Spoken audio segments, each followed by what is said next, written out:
No, vítaj pri mojom prvom inštruktážnom videu.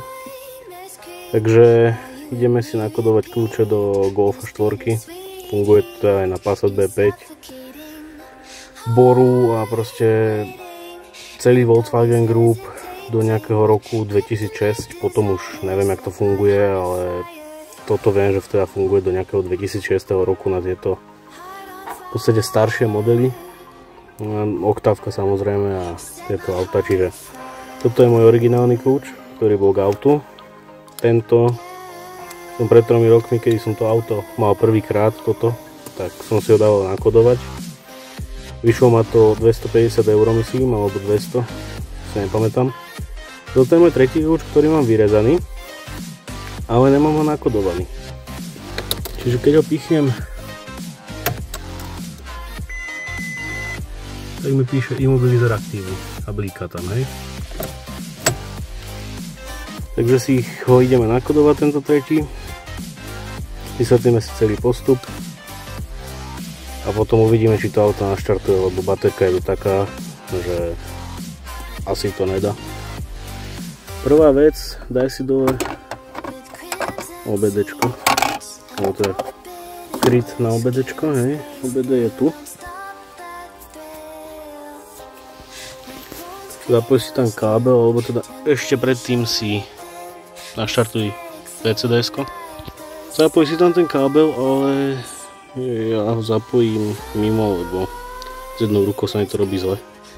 Teraz si zoberieš ten nenakodovaný kľúč, tie zvyšné dva, daj niekam, napríklad na sedadlo, hej, aby boli dosť ďaleko.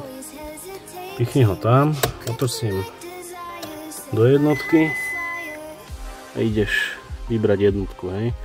Bereš si jednotku, ja ti to priblížim. Vypne krivúčka. No teraz prístrojová doska. Dobre, to viem.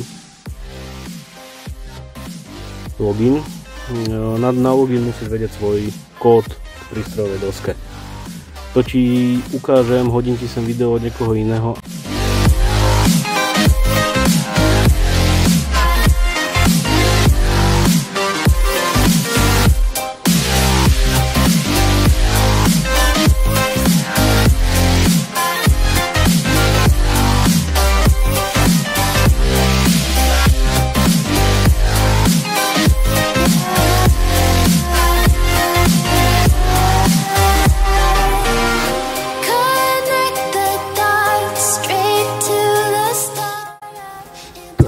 Môj PIN je 1629, vždycky pred neho dávaj 0, lebo ti to nezobere. Čiže 0, 1629,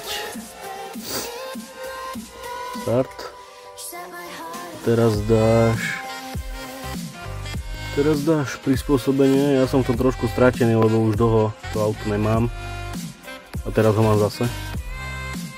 Takže stiahneš si túto roletku a dáš tam, počkaj, prispôsobenie kľúča. Uložená hodnota 2. Takže dáme najprv testovať. Hej. Testovať, dobre, teda reálne sú tam 2. Čiže nová hodnota 3. Testovať, uložiť.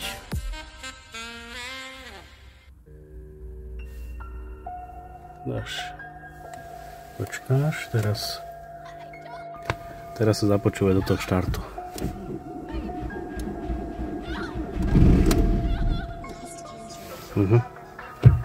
Turbo diesel. Chvíľku mi to trvalo, než som to nakopol, ale auto ide. Teraz ti poviem takú jednu vec. Keď to dokoduješ, alebo teda ešte predtým, než to vôbec budeš kupovať ten kľúč, si daj pozor na to, aby si mal správny čip imobilizer. Auto sa hneď vypne. Brake. Čiže si daj pozor na to, čo kupuješ. No a teraz, keď chceš naprogramovať ovládač, tak zoberieš svoj kľúč, ktorom to funguje, točíš ho do jedničky, vystúpiš ven, tento, ktorý nefunguje, ovládanie, podržíš 10 sekúnd v polohe zamknúť, potom stlačíš na ovládači odomknutie.